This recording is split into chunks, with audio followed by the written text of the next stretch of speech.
how to fix this error on Valorant. Easy and quick. If you want to fix it, it's easy. All you need to do first, just type here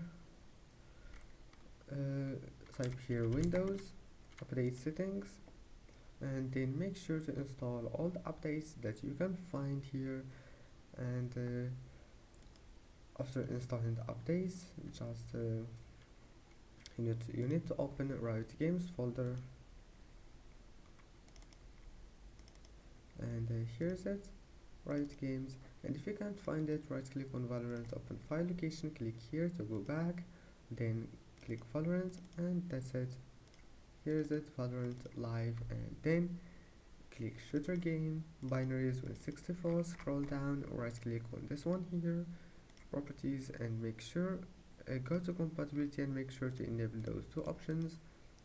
Disable full screen and run this program as an administrator, and apply and OK, and that's it. Don't forget to like and don't forget to subscribe, and see you in the next video.